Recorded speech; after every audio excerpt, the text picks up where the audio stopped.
pessoal, então aqui está o gabarito da lista 1 e lista 2.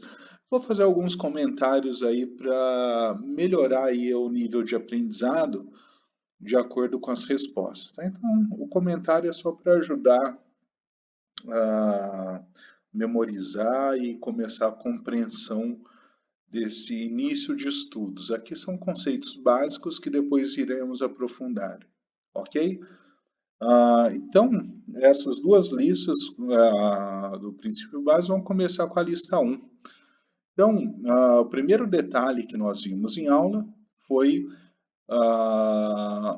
o modelo do átomo de Bohr. Então, quando você vai falar alguma coisa sobre esse modelo atômico de Bohr, desenvolvido por Niels Bohr, como nós comentamos em aula, então assim que o principal, vamos aqui no desenho, é sempre mostrar outros.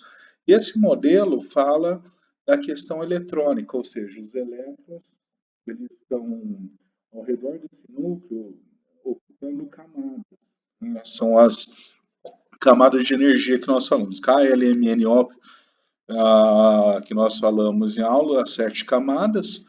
E lembrando sempre, quanto mais distante do núcleo, maior o nível energético dessas camadas, certo? Então esse é o principal descrição aí do modelo de Bohr. Então quando for falar, lembre-se dessa descrição, ok? Isso falamos bastante em aula, então vamos passar para a questão 2. Na questão 2, fala o que é necessário acontecer para que um elétron passe da posição menos energética para outra mais energética. Então vamos voltar aqui na questão 1, no modelo de Bohr. Vamos pensar aqui, uma posição menos energética na camada K, por exemplo, para L, que seria mais energética.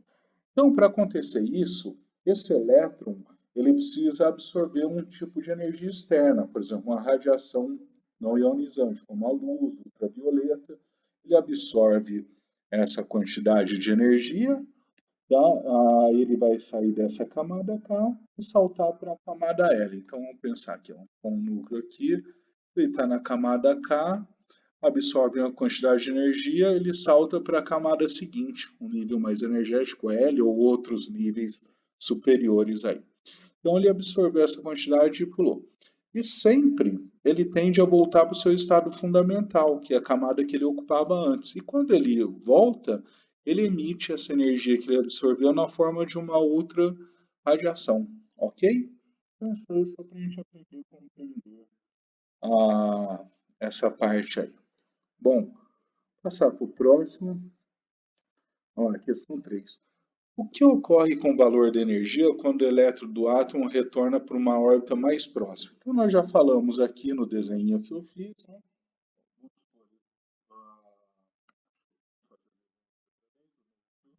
Atômico, vamos supor que ele estava na camada K, absorveu uma quantidade de energia, colocou para a camada L. Quando ele retorna lá na questão 3 para o nível mais fundamental, ou seja, no nível que ele estava antes, ele emite essa energia que estava mais na forma de radiação. Ok? Beleza? Então vamos passar para o seguinte. Exercício número 4. Isso aqui foi, nós já falamos em aula, discuti com vocês uma questão de Enem. Fala o seguinte. O avanço científico e tecnológico da física permitiu conhecer com maiores detalhes o decaimento radioativo dos núcleos atômicos instáveis, desenvolvendo-se algumas aplicações para a radiação de grande penetração no corpo humano, utilizada, por exemplo, no tratamento do câncer. A aplicação citada no texto refere a qual tipo de radiação? Aí nós falamos das radiações, as ionizantes e as não ionizantes. Aí nós falamos das radiações ionizantes, nós temos a radiação alfa, a beta e a gama. A alfa com baixo índice de penetração, a beta com nível moderado de penetração já, e a gama altíssimo índice de penetração no corpo humano. Então aqui a gente já descarta a radiação alfa dessas ionizantes, né?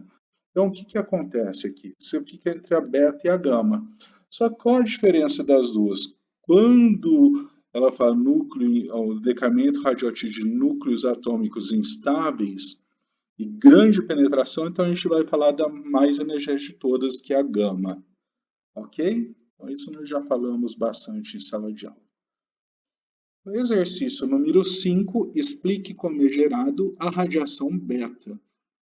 Então, a radiação beta, ah, vamos pensar assim, são elétrons, né, que estão com altíssimo nível de energia. Então, eles vêm de núcleo atômico instáveis. Então, uma das coisas que a gente tem que lembrar, então, eu estou aqui na caneta aqui, que ele vem de núcleo atômico instáveis. Então, esse é o primeiro detalhezinho que a gente tem que lembrar aí desse tipo de radiação, tá? Ah, então, mas vamos pensar assim. Isso eu falo em aula, não sei quem que vai lembrar desse detalhezinho. Como pode o núcleo atômico emitir um elétron? Por que isso aí? Vamos começar a pensar para gravar isso. Se lá no núcleo só existe prótons, que são cargas positivas, e nêutrons, que não têm carga elétrica, né?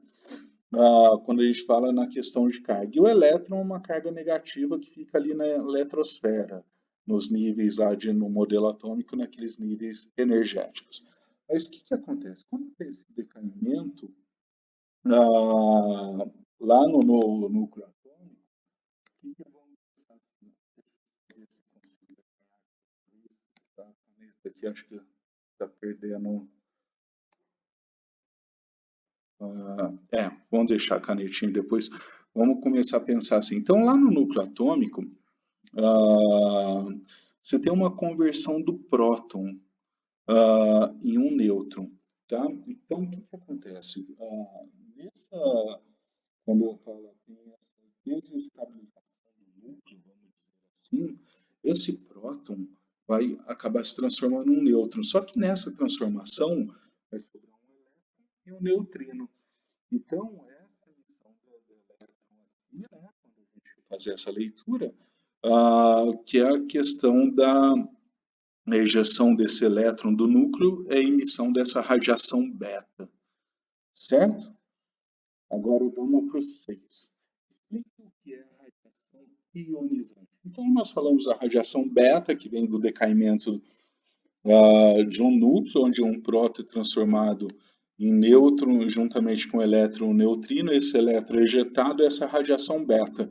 A beta é uma dos tipos da radiação ionizante, que a gente pode citar como exemplo a beta e a gama, as três radiações.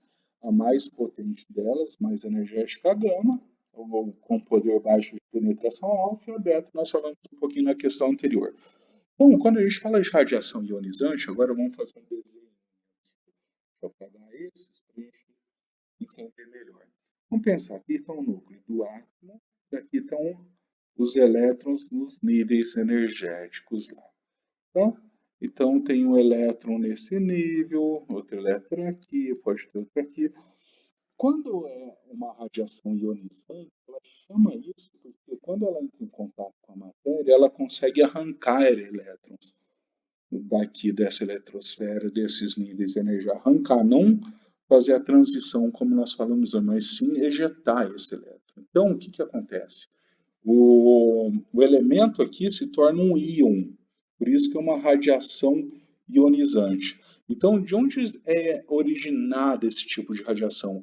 Elas vêm de núcleos de átomo, então toda vez que a gente pensar numa radiação ionizante, ela vem de decaimento ou desestabilização, se assim fazer uma analogia aqui, de um núcleo atômico. Então, a emissão dessa radiação altera o estado físico de um átomo, causando a perda de elétrons. Então, ele pode fazer a ejeção desse elétron, tá? Transformando isso aí no íon. Por isso chama radiação ionizante. E a radiação ionizante? A radiação ionizante são radiações com menor quantidade de energia do que as ionizantes, que é alfa, beta, gama. Essas radiações não ionizantes, elas estão no nosso dia a dia, é muito comum encontrar, né? Como, por exemplo, a luz, o infravermelho, que é calor, ondas de rádio, muito usado nas comunicações, o infravermelho, e que é o calor, o micro-ondas, também usado muito em comunicações. Então, essas radiações, como nós falamos em sala de aula, na nossa sala está cheio delas no nosso dia a dia. Elas não causam danos maiores à nossa saúde, como as ionizantes, certo? E geralmente elas não vêm de decaimentos nucleares como as ionizantes, né? Geralmente vem de transições eletrônicas, oscilações do elétron, aí, que é da carga negativa. Isso nós vamos falar no futuro aí no estudo das ondas eletromagnéticas. Ok? Essa era a lista 1. Nós vamos dar sequência com a lista 2. A matéria é a mesma, né? Praticamente, só que nós fizemos a divisão simplesmente por uso didático. Então, vamos já passar para a lista 2. Aqui ele diz o seguinte, a primeira questão da lista 2. Embora a energia nuclear possa ser utilizada para fins pacíficos, recentes conflitos geopolíticos têm trazido preocupações em várias partes do planeta, estimulando discussões visando o combate do uso de armas de destruição em massa, que seriam as armas nucleares, né? Além do potencial destrutivo da bomba atômica, uma grande preocupação associada ao emprego desse artefato é a poeira radioativa deixada após a bomba detonada. Qual é o processo envolvido na detonação dessa bomba? Bom, para responder essa questão, vamos lembrar da nossa aula sobre o processo de emissão de energia nuclear, quando a gente falou um pouquinho disso aí, que tem a por fusão ou por fissão. Então, o que acontece? A fissão nuclear acontece com átomos, elementos pesados, como urânio, plutônio, que nós falamos que tem que mudar o número atômico do urânio, que é o enriquecimento dele, o núcleo desse átomo vai ficar um pouco mais estável, você consegue fazer o rompimento, ou seja, a fissão nuclear para provocar aí a liberação de energia. E quando tem uma fissão, o que acontece é uma reação em cadeia dos nêutrons. Então, a gente está falando aqui já na primeira opção, nuclear do urânio provocado por nêutrons. Poderia ser a fusão do hidrogênio? Sim, só que ela não é provocada por prótons. Sim? Essa fusão ela tem um pouquinho a mais de alguns detalhes, né? Não é simplesmente essa parte quando você transforma deutério em trítio, então quando você mexe nos prótons, então ela vai além disso. Então, nós estamos falando aqui da fissão nuclear do urânio, certo? E o que causa aí a reação em cadeia são os nêutrons aí do núcleo, ok? A questão 2 explique a diferença entre fusão e fissão nuclear. Então, a fissão nuclear, acabamos de falar, acontece no núcleo do elemento radioativo, que geralmente é um elemento já específico, como urânio, plutônio. É feito um tratamento que é chamado enriquecimento, onde você muda ali a proporção de próton, que a gente chama de isótopo do átomo, né? Deixando ele instável. Ora, essa instabilidade aí fica fácil, fácil entre aspas, é um processo tecnológico que envolve muita energia, inclusive, tá? E é uma tecnologia que não está acessível a todas as nações, por exemplo. Tá? Então parece simples falando assim, mas esse é o nosso primeiro contato com esse tipo de assunto, então nós estamos fazendo uma maneira simplificada. Tá? E a fusão, conforme nós falamos em sala de aula, acontece geralmente com elementos leves, como hidrogênio. Aí nós já estudamos ano passado, e eu citei exemplo esse ano, nas estrelas, né? As estrelas, quando estão na sequência principal, elas estão convertendo 4 núcleos de hidrogênio em 2 de hélio, que é um processo de fusão. Fusão é o contrário da fissão. Então, a fusão a gente está fundindo, ou seja, agregando núcleos, e nessa junção de núcleos tem a liberação de energia. E uma grande energia, quando a gente fala de fusão. Então, aí na 3, né, aí nós já foi meio conhecido, existe assim, os fenômenos físicos que usa a fusão. Então, as estrelas, quando estão na ativa, na sequência principal na vida, e a bomba de hidrogênio. Aí eu falei com vocês um pouquinho sobre o Tokamak, mas é uma outra história no plasma. Tudo aí envolve o campo eletromagnético, mas quando a gente vai citar, ou as estrelas e bombas de hidrogênio. E agora, e a fissão? A fissão já é muito mais empregada, é usada na maioria das bombas atômicas, em usinas termonucleares, né? E o emprego na medicina vem sendo estudado ultimamente. E o 5, pesquisa o funcionamento de uma usina nuclear. Então, uma usina nuclear, nós temos um reator aqui, para fazer essa fissão do elemento que nós usamos como combustível. Essa fissão é como se fosse uma liberação enorme. Então, o reator, você faz a fissão, libera uma quantidade enorme de energia. Essa energia é controlada, porque nesses reatores são umas varetas que absorvem os nêutrons que estão em reação em cadeia, então deixa essa liberação de energia bem controlada. Só que o resultado dessa energia vai numa água, transforma essa água em vapor em alta pressão, e a pressão do vapor vem e move a turbina. O giro da turbina transforma a energia elétrica que é distribuída. Certo? Então, o que acontece aí? Vamos começar a pensar.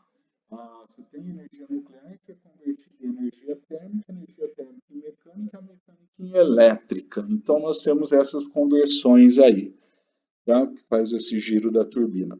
Aqui, essa água do vapor, ela é isolada. Existe também a questão da água que faz o resfriamento, tá?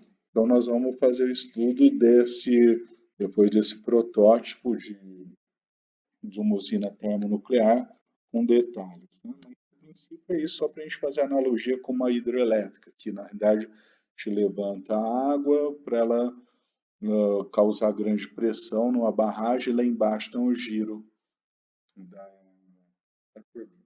Ok? Bom, gente, isso aqui eu falei de uma maneira simples, a gente já tinha resolvido com vocês em sala, falando na revisão, então isso é só para a gente começar a guardar os conceitos. Óbvio que eu falei só o básico, tem um detalhe muito maior que nós vamos estudar, tudo isso aí, mas esse primeiro contato é para vocês entenderem de maneira serão aprofundados, ok? Espero ter ajudado aí, até a próxima.